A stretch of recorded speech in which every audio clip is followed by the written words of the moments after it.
everybody, and welcome back to another bird educational video to teach you how to care better for your birds. So today's video is inspired off of a comment that I received, and I actually see this comment a lot about how your bird is scared and it doesn't want to come out of its cage. Help. Now, whether your bird is a rescue or you got it as a baby, this can occur to any bird. They're in a new environment, they don't know where they are, who you are, and their cage is like their safety zone. Now, this is very common for a bird to find a certain space that they feel safe in, and they're not gonna wanna leave because they think that if they leave the cage, they're entering danger. So I had this experience with my cockatiel, Telia.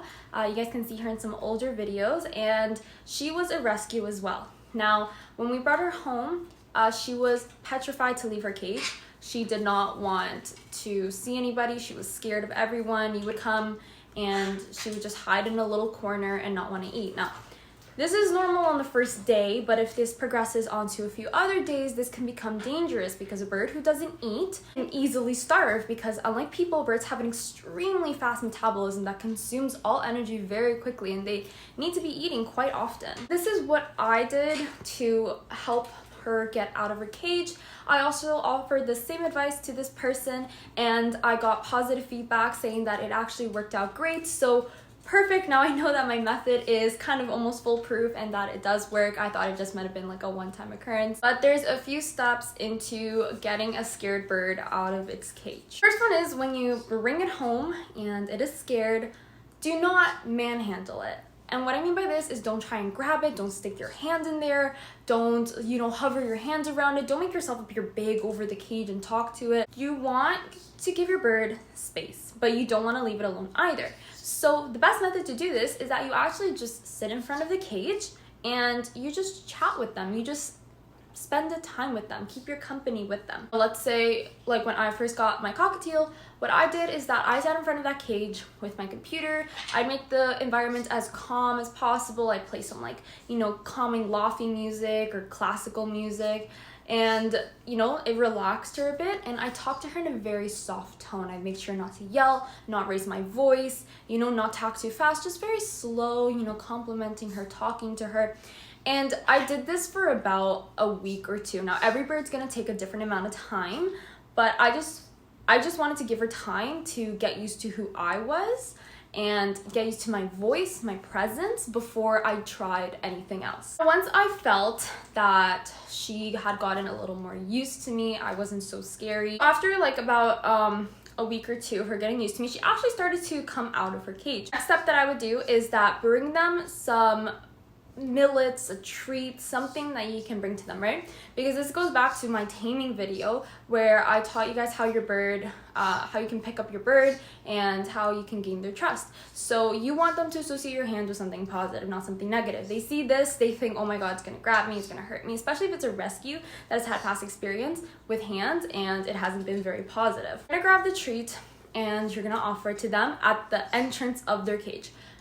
Unless they're at the top, then you can put it near them, but don't just shove it in their face. If you try and shove it or put it too close to them, they're gonna get scared. Let them approach you, let you know, okay, I'm going to be inspecting this myself, seeing if it's safe.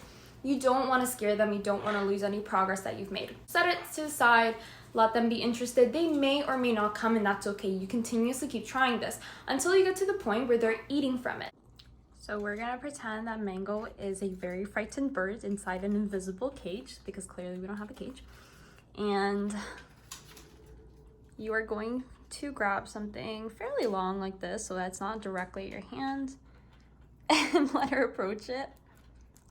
This is terrible examples because clearly they're very accustomed to me.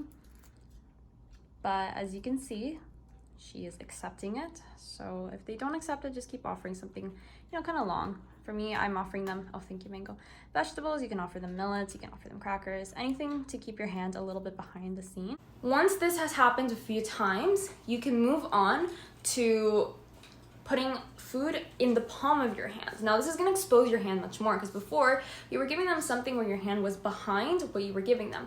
Now expose your hand and put it on the palm. I did this with her feed, and because she wasn't eating too much the first few weeks, I wanted to hand feed her. Maybe she would feel more comfortable, and I had great success with this. I offered it to her on the palm of my hand, and she came to my palm, and at first she was very hesitant to take from it, but I kept my palm very still. Now make sure you're not moving it, you're not shoving it, you're not offering it to in any aggressive form. You're letting them come to you and just stay so still. You can talk to them in a very soft voice, you know, just don't make any movement that would indicate, hey, I'm about to do something really like rash and I'm gonna grab you. Like, absolutely not. And if you're lucky, maybe they might actually stand on your hand. Maybe they might approach it. Maybe they might sit on it. That's great. If they do that, again, don't move it. Try and keep it in place. Maybe afterwards you can offer something a little bit smaller so your hand's a bit closer to it. You can even offer it in the palm of your hand. Okay, bye. You can offer it like this in the palm of your hand. See if they'll take it out of your hand. Okay. Okay, Mango. Thank you. Thank you. You're a great example. Fantastic. Yep, this is exactly what's gonna happen, guys. Definitely not. Now, after this, once they're getting more used to your hand, you can also try, whether the palm, you can try giving them something like closer to your fingers, like maybe like a little seed, maybe like hand feed it to them. See how they're feeling about your hand. Nom nom nom nom nom. Spinach bird. Oh, thank you. You're not even eating it. You're just tossing it everywhere. A few extra tips is don't have so many people in the room at once so it's not overwhelming for them. Make sure to bird-proof your house if you're gonna open up the cage door for them and let them out. And I forgot to mention, when you are sitting in front of them, it helps a lot when you're chatting with them, just the first few steps, to keep the cage door open, so you're letting them know that they're not trapped and forced to be there, that they're able to come out, they're able to explore, and just a sense a bit more of like, hey, you're okay, you can come out, you can approach the world. Make sure to bird-proof your room, your living room, wherever you're keeping this bird, just in case it does come out, it does decide to fly, it's not gonna get hurt. I have a video about this as well that you guys can check out, about bird-proofing your house for your bird. As well, another tip is, if they don't like the treat that you're offering them, just try something else. My birds have never been fans of millets, never been fans of seeds. Don't know why. I know every bird goes like crazy for sunflower seeds, for millets. Mine just don't. Mine will, I know Teela, for example, preferred spinach. She loves spinach. And she also liked crackers, strangely enough. But I think that's because what the previous owner gave her. But give them something that they're used to, maybe something that, just try out different things, something that they'll respond to, that they'll be interested in. I also found that it helped to put the food on top of the cage. Now, I never had those little like hook food containers. I instead had these like clay bowls or stainless steel bowls that I would put on top of their cage with the food and water. I didn't do this at the first step. I did this once they started coming out of their cage, and it actually invited them to come out a bit more because they had to go out to get their food and water. It actually got them more courageous to be outside because they were like, okay, I need to go get my food and water. I've been outside before, I can do this. And that actually caused my bird to come out all the time now, and she wasn't scared anymore after I did, you know, the following few steps. It helps to continue to encourage them that they shouldn't be like enclosed. It also helps for them not to become so scared of you putting your hand in their cage. So I hope these tips helped. I hope your scared bird is no longer scared and they actually get out of their cage and you guys can bond. If you feel like you messed up before watching this video and you're like, oh man, I tried to manhandle it before watching this and now my bird doesn't trust me at all, it's okay. Not all hope is lost. Just revert back to step one. It just may take a little longer. Keep in mind it takes different amounts of times for each bird. Though maybe for one person it was, oh, it worked in a week. Another person is, it worked after a few months.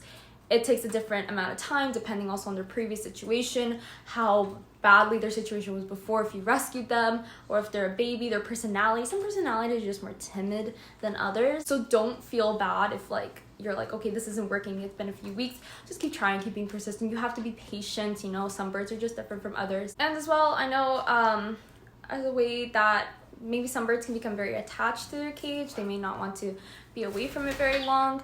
If after these steps you're able to get them to step up on you, they go on your shoulder, a good way is to go somewhere away from their cage where they can't see it. And that way, like just small amounts of time at a day, and you can increase this how you see them react. But that way they feel start to become a little more comfortable just being with you, and they know that, hey, you're also like a good place to be, a good place to like safely like sit at.